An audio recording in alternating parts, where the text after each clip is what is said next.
Hello, आज चाहिँ हामी कमल पोखरी जान लागेको। हामी चाहिँ रेडी भइसकेको छु। हामी चाहिँ 4 जना मात्र जान लागेको। हाम्रो साथी भनेकै हामी 4 जना हो। हामी चाहिँ बाहिर निस्क्यौँ। बहिनीलाई नकरा न भिडियो बनाउनु बेला नबोल भनेको उल्टै रिसाउँछ।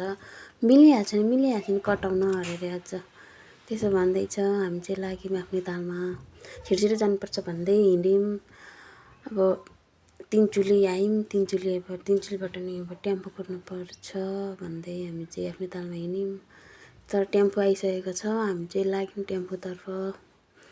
अब टेम्पोभित्र चढेपछि चाहिँ रिङ्गट लागिहाल्ने कि अब चापेलमा झरेपछि त कसरी बस चढ्ने भएको थियौँ है।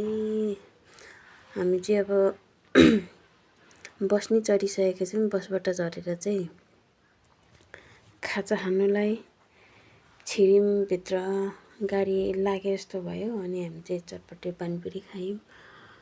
आफ्नै तालमा छन् बुढाहरू। हामीले अनि त्यसरी खायौँ। तर चिसो खानुपर्नेमा चटपट खायौँ क्या, गर्मी भएर लास्टै। जाना कहाँ पे कि बेमंजिले हम सब रास्ते दुनिया से हो जरा फासले कुछ खुद से भी हो दूरियां।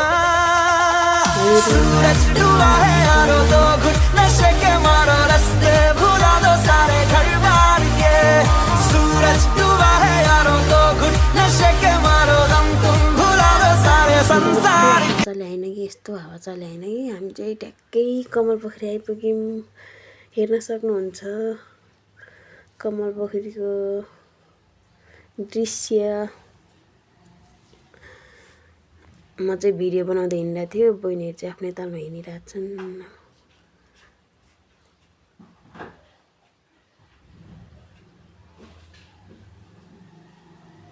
एकछिन बस्यौँ, थकाइ नै लागिरहेको थियो। यस्तो आनन्द भएको होइन नि, हावा नै चलिरहेको थियो सिरिरी। तर फुल भने चाहिँ धेरै रहेन रहेछ क्या, सब झरिसकेछ है फुलहरू, बोटको फुलहरू चाहिँ। तर तालले मात्र गर्दा राम्रो देखियो।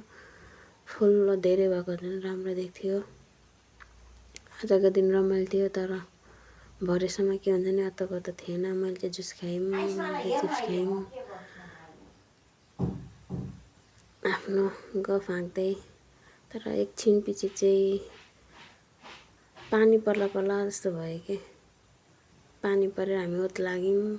अब एकछिन पछि जानुपर्छ भन्दै बस्यौँ। तर पानीको तालमा कुद्यौँ, गाडी भेट्न गाह्रो हुन्छ भन्दै बाई बाई। आजको भिडियो यति नै, धन्यवाद।